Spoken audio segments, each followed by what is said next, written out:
Green light.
Good afternoon, everybody. Thank you for coming out. My name is Gabriel Rodriguez. I'm Senior Compliance Officer in the Department of Procurement Services Compliance Unit. Today's class is going to be Compliance 101, Honoring Obligations to Chicago Taxpayers.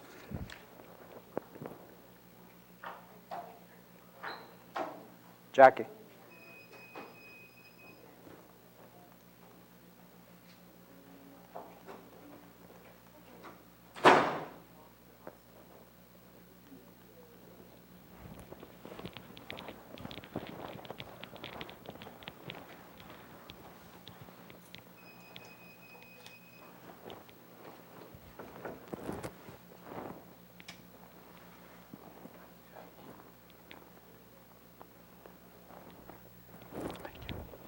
Okay. What the compliance unit does, these are some of the points of interest. We review bidders, proposers' compliance plan. We monitor MW&D commitments. We also monitor the EEO, or the Equal Employment Opportunity, as regards to minority and female commitments. We monitor the CRO, Chicago Residency Ordinance, or the local residency requirement that is attached to the contract. We perform the contract closeout, at which time we determine whether or not the prime was able to meet all of the contract requirements and commitments. How do we do it? Some of the process is manual, some of the processes are automated. We use, which is a system that is used across some of the other sister agencies, the certification and compliance system that we also call C2, the certified payroll processing system that we call LCP tracker. They're all web-based.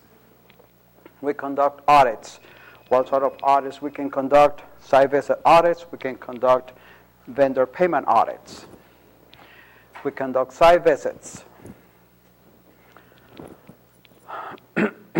What kind of schedules do you, as a prime, are you, all of you primes, or are you subs?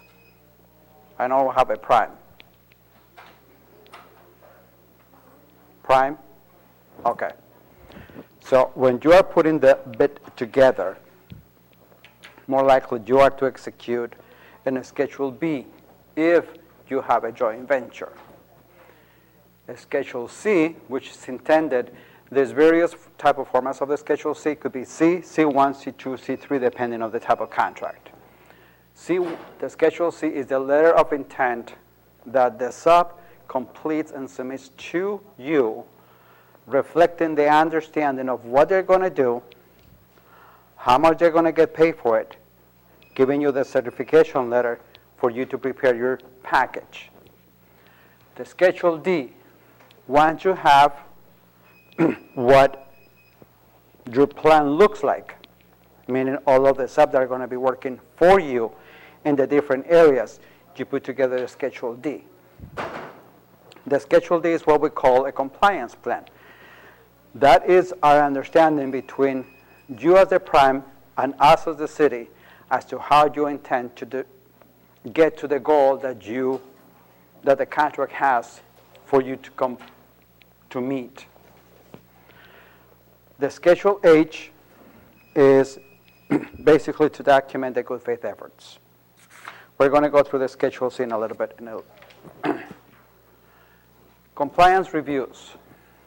When you prepare a bid, or when you request a package for the bid, you are given either a disk that has a lot of the forms within that disk. The forms comes, it tells you exactly what is it that you need to submit, whether if it's an M, W, D, SBI, MBI, 1, 2, whichever the case happens to be, if it's a task order, whatever it happens to be. One of the packages that you have to submit is, in order for a compliance plan to be considered successful, is the compliance plan, which is the Schedule D. That is the prime responsibility. That is the M, the W, and the D. When you receive the package, it should tell you what the overall goal contract goal is. It could be MBE and WBE, it could be DBE, and it will tell you 25, 5, 26, 4.5, whatever the case may be. When you are doing the Schedule D and you are adding up the percentages that you allocate to each one of the subs, those percentages you allocate to whatever the goal of the contract is. That's what the Schedule D is. It's your plan, high-level plan, as to, if I'm the prime and I have 5 of you, I'm going to give you, my goal is for the 2 WBEs is 5%, to 2 and 3. And I have 16% for 4 and 8. That is my understanding when I review it, that's how you, or me as a prime, intend to meet my goal of the plan. Now, the Schedule C, which is one we're going to review in a moment, is my understanding between me as a prime and you as my sub. What are you going to do? Mind you, when you are having that sort of conversation is, what do the overall contract goal is, what the scope of work is, and what are your areas of specialty that you can bring into the table for me to be successful at meeting this scope of work. We're going to review that in a moment. What do we look at as compliance officers when we are reviewing the compliance plan that you submit with your bid? One, the Schedule Cs. And a lot of people kind of care, some of them don't care. They just put the package together and submit it just to get it through. But it's better to have it as perfect as possible so we eliminate going back and forth. A Schedule Cs. Make sure that the project name, the specification number are properly identified up on the top. And let's see how far the Schedule C is. I don't know if most of you have seen it. This is what the Schedule C looks like. There's Schedule C1, that is for professional services, C3 for task orders, but the format is kind of the same. This is for construction. Okay? It deviates, but the main idea remains the same. The work or the services are clearly described.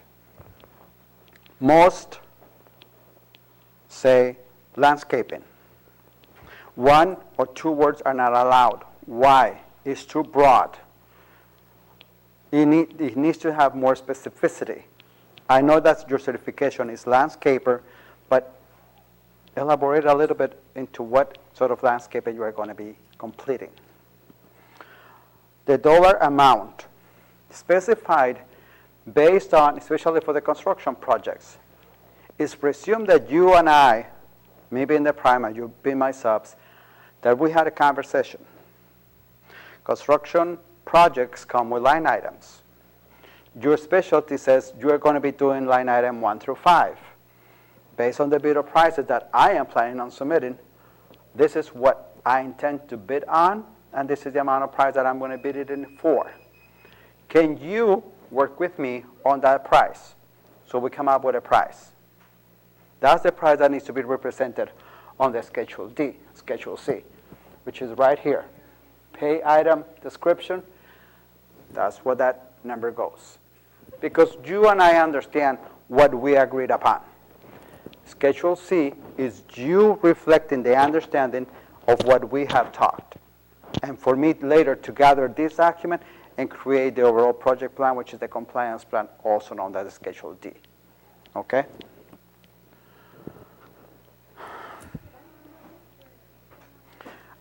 We also checked that when was the Schedule C signed.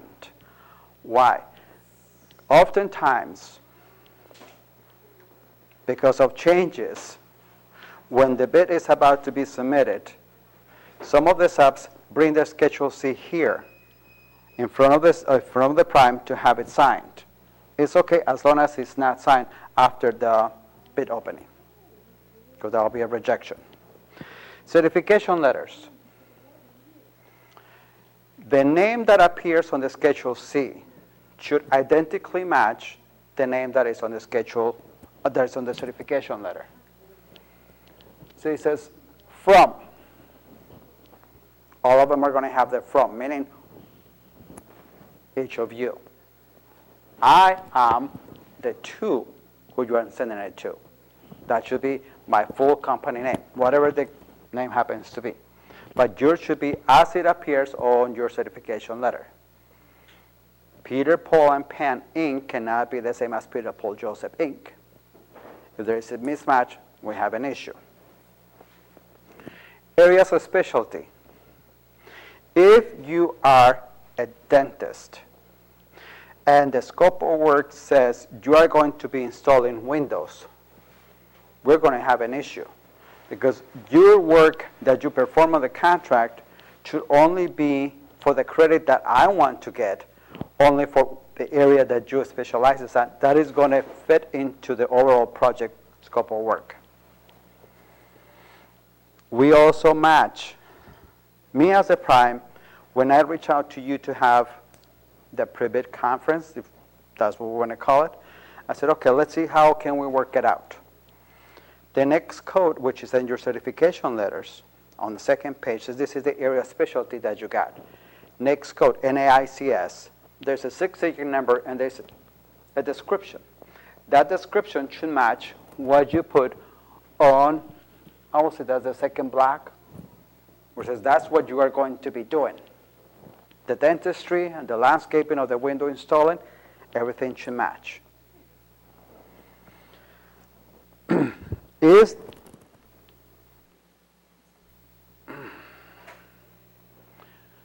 the certification line okay? That's basically what we just covered. The last bullet under the certification list. Everything should be married up. Quotes and proposals. It saves a lot of time if the Schedule C is not clear enough, that the prime submits along with the package, along with the Schedule C and along with the certification letter, a copy of the proposal that you provided to me. Because more likely, if it's a big project, I'm going to ask, can you give me a proposal? Give me a quote based on the line items that you and I discussed, that you can provide to the project. I attach that, and that supports what is already included in the Schedule C. If there's any deviations, then we will request to see any communications that might have happened between the prime and the sub. If anything, the Schedule C, what that does is it confirms the agreement between you are the subs, me as the prime, or you are the prime and me as the sub. Are we clear so far? Common mistakes. We're humans. It is intended that we are not perfect. I'm 99.9%. I still have a 0.001 to find out where that went, but I'm not. Incomplete or brief descriptions for work. It's appreciated if the scope of what you intend to do is a little bit more descriptive than 1 or 2 words. What are you hauling? Are you hauling aggregates? Are you taking dirt out? What are you providing onto the project?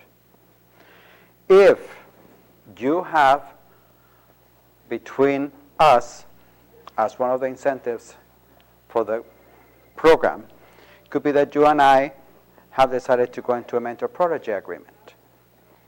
the mentor-protege agreement question has to be answered, because that might give me or might give you, if you are the primes, additional credit. Make sure that that question is answered. Some of the Schedule Cs that we review are unanswered. Subcontracting levels. It's not on this one. Here it is.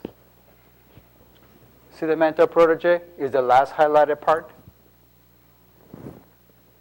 The undersigned has entered into a formal written mentor-protege agreement. Most of times, that part is unanswered. That needs to be answered in order for it to be considered complete. The third block from the bottom, subcontracting levels. What does that mean?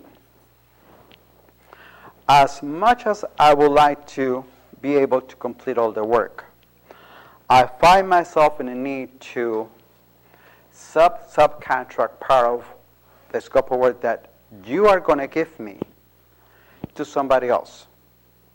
If that happens to be the case, you need to mark how much of the $1,000 that you are going to give me, I'm giving out to somebody else. Why? One, if my agreement with you is for $1,000, okay, I am fully certified. You are going to get $1,000 from me once I'm done.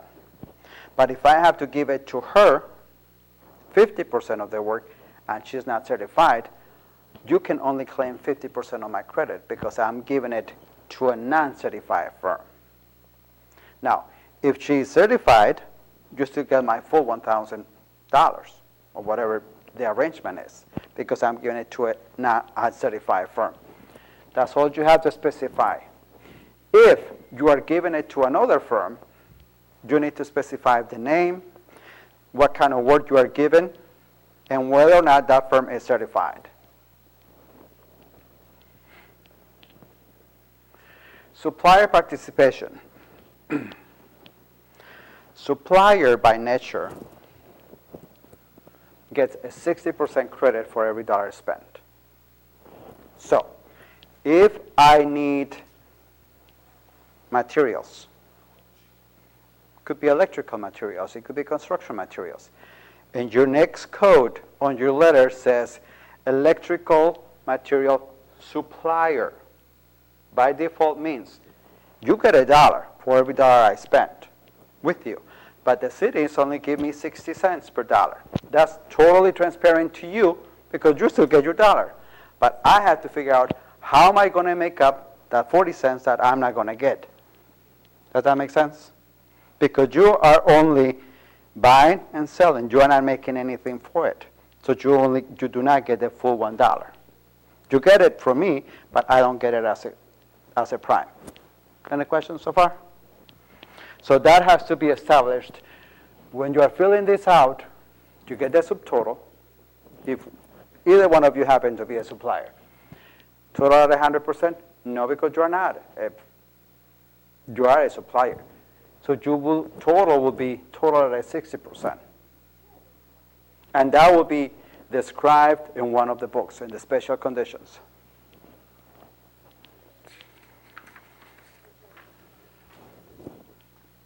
Make sure if you happen to have in the construction projects, because this is a Schedule C for construction projects, there might be items or line items, as the user department will call it, that might require either that one firm can do it all or that one line item has to be split up. If I'm looking for doors, but they're specialty doors, those doors can be done by somebody, and I'm just installing them because they don't do the installation. If I am doing the purchasing and the installation, that goes on the first page where it says pay item, because that's a full pay item. If I'm only doing the installation, it goes on the partial pay, because I'm doing half of one line. Okay? So it depends how you negotiate that with the prime. What your understanding of what you're going to be doing on the project, that's how that gets identified. Then you got all the signature on the bottom. Who is executing the Schedule C? Are you acting on behalf of? So on and so forth.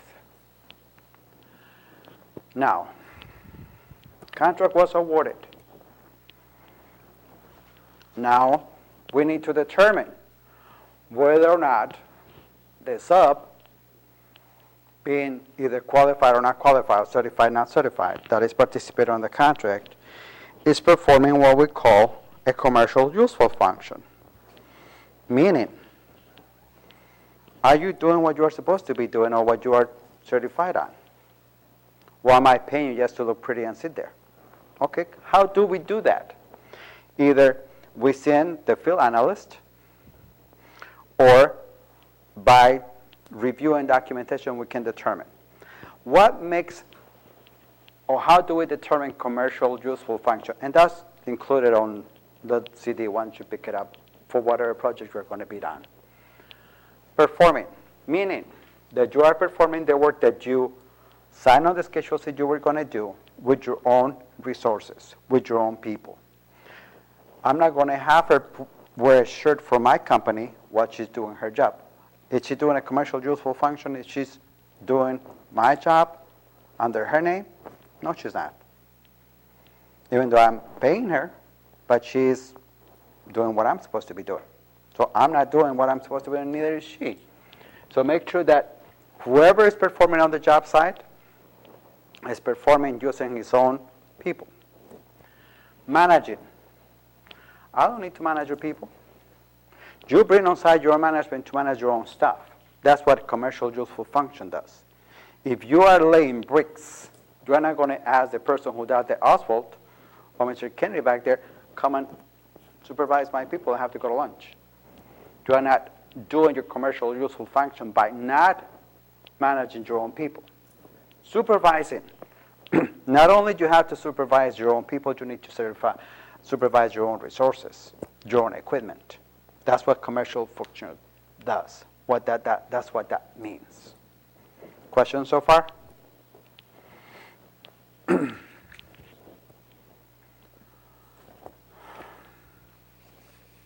When we are counting credit, this is a little tricky not only for the sub, but it's also tricky for the prime.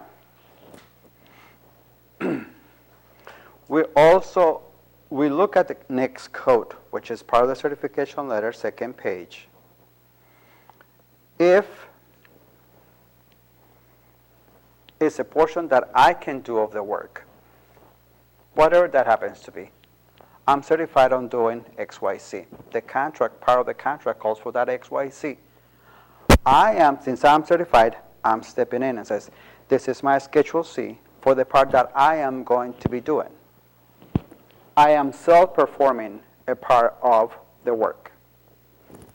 My participation, if I am doing it as using the commercial useful function at 100%, I am getting 100% credit. If I'm not a supplier, of course. If I am a supplier, how much do I get? 60%, that's correct. If the person or the supply or the participating firm is a manufacturer, they get 100% credit. If the M, W, or D, or the participating vendor is a supplier, they get a 60%. That's how we account when we're reviewing the compliance plan, and that's how it goes in the system. Questions so far regarding area specialties? The one who has a store that supplies items. That's at a 60%. Once you decide that you want to bid on a project, and you can get a copy of the buying plan, which is right outside, and it will tell you all the projects that not only the city of Chicago, but all of the sister agencies are planning on doing for the next, there you go, for the next almost year. You can determine, and if there's something that you like, you come here and they give you the disc. In the disc, it will tell you whether or not, because for some of them, the supplier will be identified and fully describe what that means. Contract is being awarded. What do we do when it comes to our side, to the compliance plan, to the compliance unit? That's one of my officers, compliance plan officer, compliance monitor. in partnership with the user department, meaning the one that put the bid out, the one that you all had the meetings with as to who is going to be reviewing your invoices. That's the user department. We start looking at, are you meeting your M, W, or D goals, depending on what plan do we use to determine that? What schedule? Schedule D.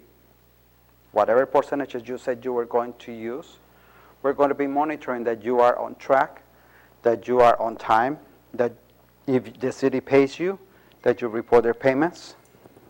That's what we do. We mentioned a system that we use for payroll. Through that payroll system, we monitor whether or not you're attaining timely and accurately your EEO and your CRO. And for a lot of the construction projects, we have the local residency. And once you pick up your specifications for whatever project you want to bid on, it will say it's a project specific for a specific area. Aldermen have issues that if you are going to be doing a part of a bridge in my area, I want my people to work on that area. Every area has a specific number associated with that. And it will be specified. It says, it has the whole map and says, this is the area that I need my residents to be from. So, some of it, that's what we check.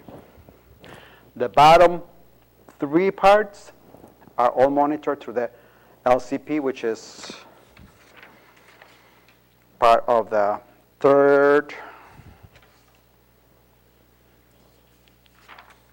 second sheet that we saw. It says, how do we do it? Certified Payroll Processing System. And the first one, MW&D participation, that is on the C2 system.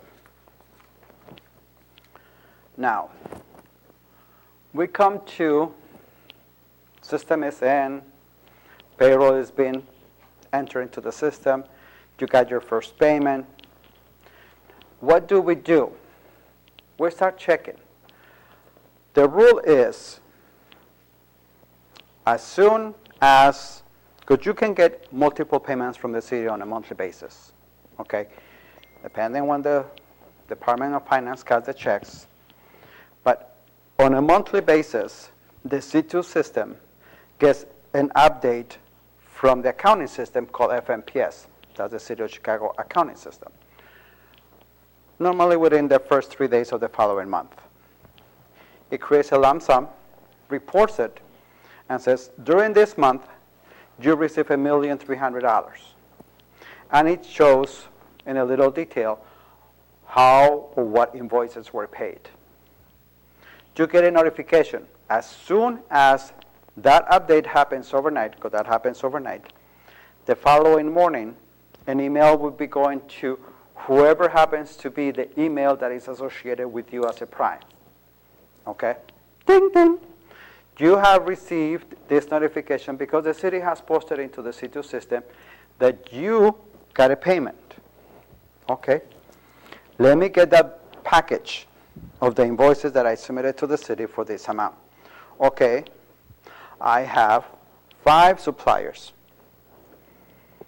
Now I have to go and pay them. The requirement is that you have until the 15th of the month to enter the payments for your subs, and they have until the 20th to confirm. That verbatim is now set on every contract. Because it's kind of burdensome, because we have like 600 contracts each to be checking who is and who is not reporting. So now the requirement is on you. So we track payments through the C2 system. To whom? The prime, making sure that I get the money that I got on a monthly basis is in a lump sum, but the detail within that payment, it shows me how many checks I got. Then me as a prime, I have to turn around, take my invoices, and issue all the payments to all of you. That's how we make sure that you all got paid. And at the same time, when I put the payment that I issue to the 5 of you, as soon as I click save, you are going to get an email that says, hey, Gabriel from blah, blah, blah just posted a payment. Please log into the C2 system, confirm that that payment was accurate, and if it's not, create a dispute. I might have put the wrong zeros in the wrong places. That happens. What we also do in the C2 system is verification. It's an online verification. What that means is, since we're tracking through the C2 system is all the participating M&W firms. That's how we track. That's how we verified that the firms that were originally or that have been afterwards added onto the contract are actually getting paid. That's how we verify. Most importantly is if you got that money, but it goes 1 month, 2 months, 3 months, and you have not confirmed that, that's when we take action as a compliance officers and get on the horn and talk to the prime, says, please provide us with a copy of the check, or reach out to the sub, make sure that they are confirming, just to make sure that that is an actual payment that was made. Trending report. When we set up the screen in the C2 system, and this is another class that we teach, is how to track payments in the C2 system, and it goes into more detail as to what this does. It will show us you were supposed to have, your goal is 25 and 5, but you're currently trending at 22 and a 0.5. That's when we get on the horn with the prime and says, well, it seems that you are trending a little low. Either you have not reported your payments or you're not paying yourselves. Which one of the two it is? Then we just got into the little get on and start reporting what you need to report. So those are the main functions of this, what we monitor in the C2 system. This is the certified payroll, as we call it LCP. It is database. It's a web-based system that is utilized not only by the City of Chicago, but quite a lot number of vendors and agencies to track and monitor regulatory regulations, such as EEO, CRO, PAR, and that the wages are being paid the way they need to be paid.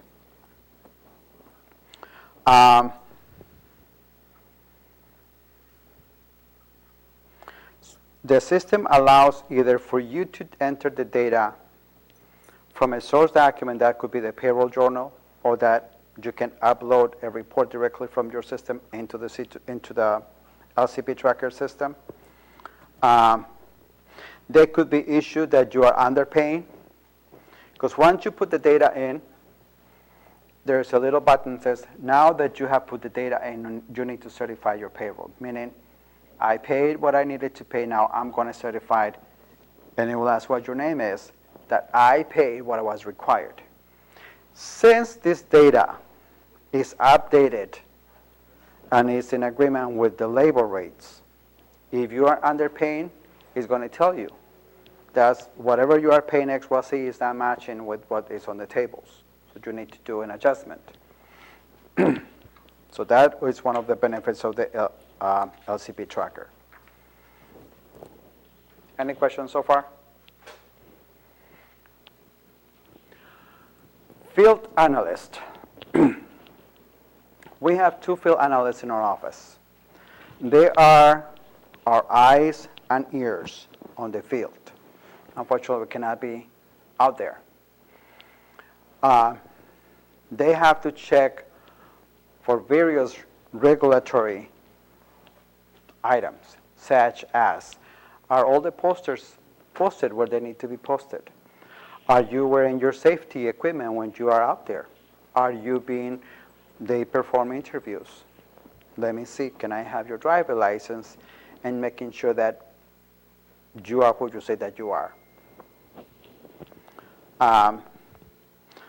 That's when they will check whether or not, if you know that her shirt says Gisela Construction, that she is driving my truck, Gabriel Landscaping, and she's the one putting the plans in. There's a mismatch in the commercial useful function that is being performed. So that's part of what they do. In regards to certification, if part of the certification process is if there is a new firm that would like to apply for certification, some of them require a site visit, meaning, do you have the equipment that you're supposed to have? But they need to interview the owners. Do you have the ability not only to manage the business, but do you have the expertise? Do you have the equipment that is required if you were to get a large contract? That's what the field analyst is supposed to do. If there's any issues, they will come back and with individually which one of us as officers on the contract says this is what I found, or if everything is nice and dandy, everything is nice and fine.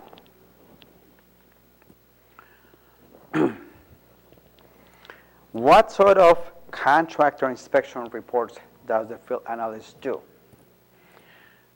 They are required to tally all of the contractors of the type of workers by gender, race, and trade. Make sure that there's forms that we have to comply with. Make sure that if you have apprentices on the job site, that there's a rule that says if you have X number of apprentices, this has to be one journey worker.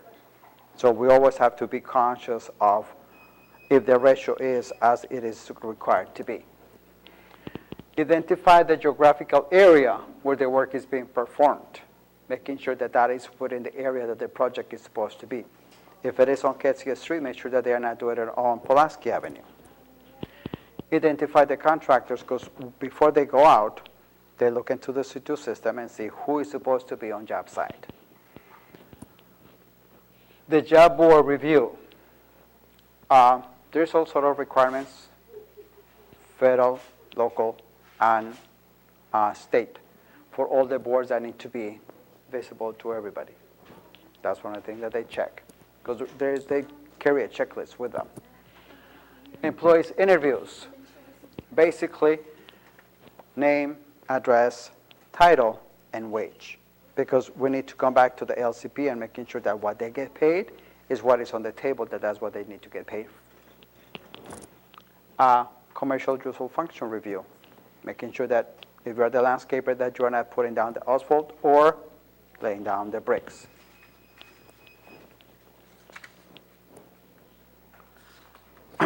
Once you finished with your contract, the user department goes out and said, okay, and Mr. Kennedy can speak to that. Mostly all primes do. And said, okay, now we need to do an audit, either if it's a quality control or unit count. Said everything is fine. Then they said, okay, based on the payments that we give you or the draw that you got, this is how much we pay you, whatever amount it is. They send it to the prime and says, do you agree with this? They compare, says, yeah, we're in agreement. As soon as that is done, we get a copy of that. That's when we start what we call the contract closeout. That's when the fun starts. Why? Because that's when we get actively involved, more involved with the contract and the prime. At that point, we should have all the waivers for construction, not for all the non-construction contracts. Every time you issue a check, prime is more likely to ask you to sign a waiver for that amount of the check that they're giving you. If we have all the waivers, we compare the waivers that we got versus the vendors that are listed on the Schedule D. Do you remember the Schedule D we talked about? If my Schedule D says I'm supposed to have 6, but I only have 5, I need to reach out to the prime and says, hey, you were supposed to have X, Y, Z, Y, and he, where's the waiver? Didn't feel like calling them. That's not good enough.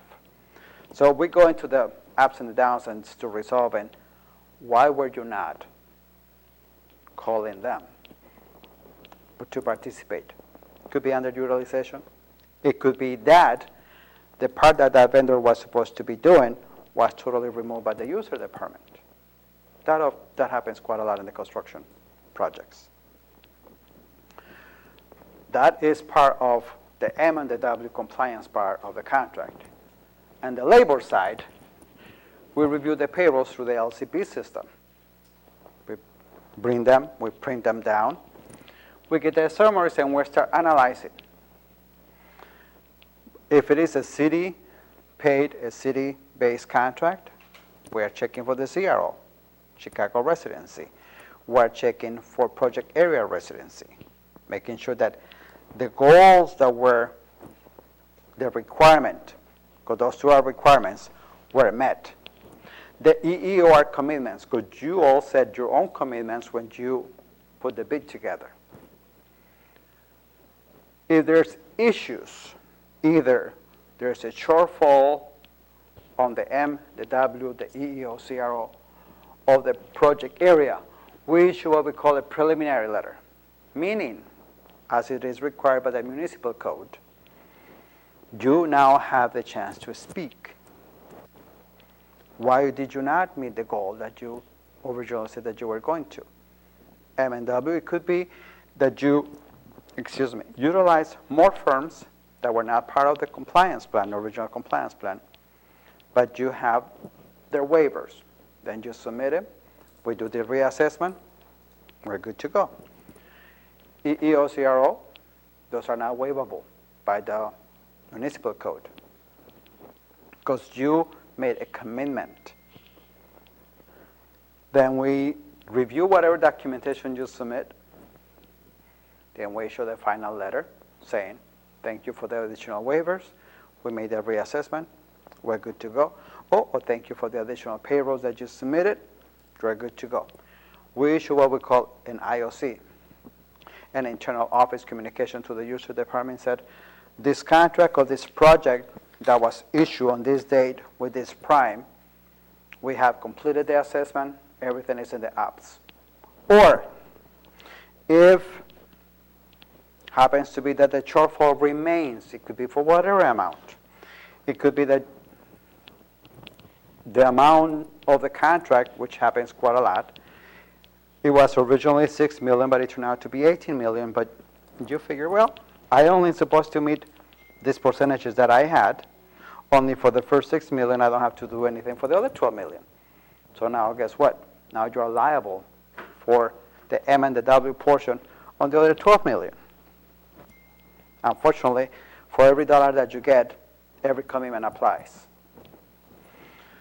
I always said you get $1 and you have to pay 30 cents. So whatever the case happens to be, but there is always room to make the assessment as to whether or not the items were removed by the user department. Somebody happens to walk out on the job. You couldn't find somebody quickly enough to fill in that gap, and you had to step in and complete that portion. A lot of things can be happening. So that's when we do the review of the good faith efforts. We issue the IOC. Contract is closed. If there is damages, they will be addressed on the final letter. If there's damages, they will be notified to the user department. There is an amount that couldn't be justified. But that could take from a week to 60 days, normally. Any questions so far on what we have covered? There is always, this class is being recorded live, and you can find it in YouTube. All of the classes that we have, all sort of them, and they're in the plan outside. You can go through Facebook, Twitter, YouTube, and this class later today you can replay it, and all of that will be out there. Always sign up the same way you sign up for today. Are there any questions? Yes. Question on the mentor prioritization. My question's on the mentor-protege agreement. Can you explain a little bit more about what that entails and what the benefits are as far as credit, compliance credit goes?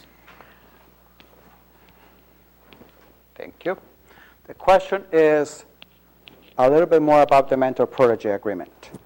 What benefits and how that counts towards credits.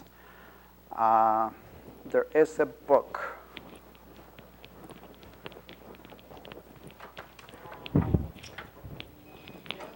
No.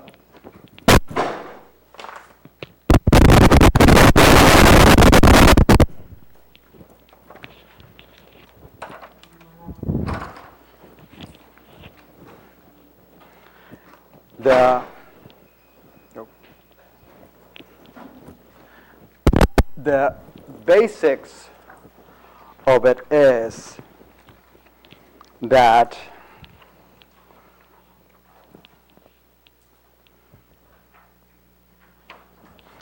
the prime, at the time it submits the bid, there is a format associated with the mentor protege that gets submitted. You can earn from 1 to 5% extra credit per firm, per vendor. That credit is not granted to the prime until the end of the contract. So don't always bank on having that credit already earned, because you need to provide quarterly reports to make sure that once that mentor protege is being approved, that number one, that is approved. But what it mainly does is you are to, as the name says, let me bring you aboard, let me coach you on some of the requirements of the job. Let me mentor you on some of the administration of a contract, administration of a business. But those are specific to the contract. They are not that generic. The credit, it goes for 1%.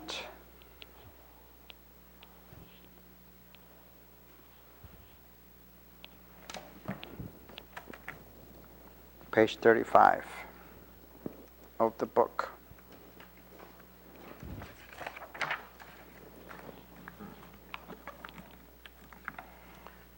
And the prime can get a maximum of additional credit of 5%.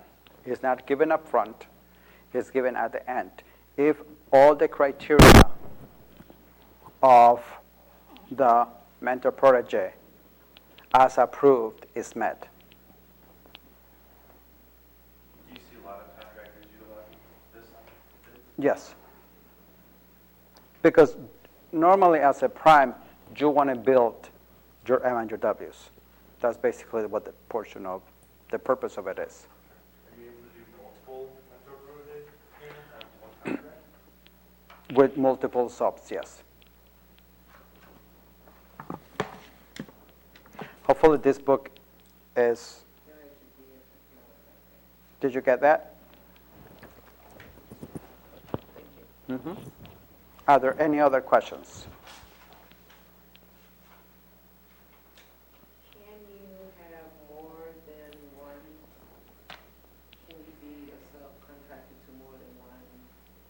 No. If, always have to take into account, let me rephrase that, yes. Make sure that you have the availability to stretch yourself that thin. If I am going to be a supplier, for example, choose the prime, but I'm going to be also a supplier to you, do I have enough to meet both of your requirements on the project? If I'm going to be a sub to him and to him, do I have enough? And this happens enough when we're doing the closeout, and when it comes down to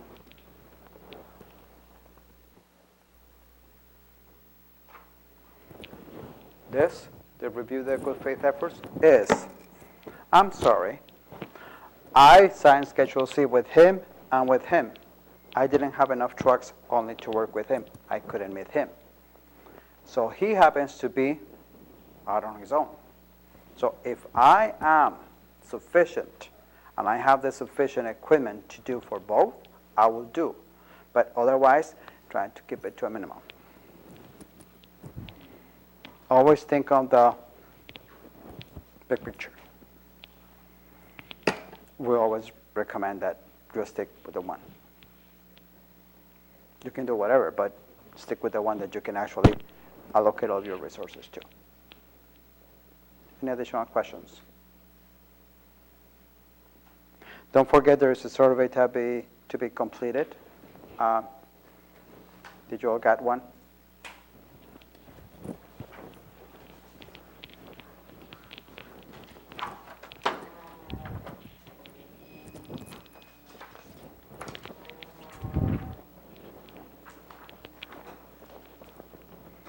Always don't hesitate to reach out. There's plenty of resources online.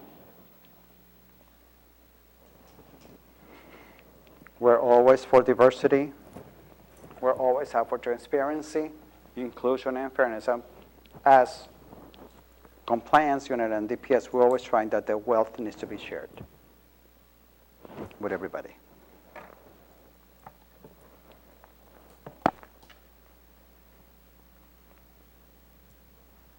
Thank you all for coming. Appreciate it.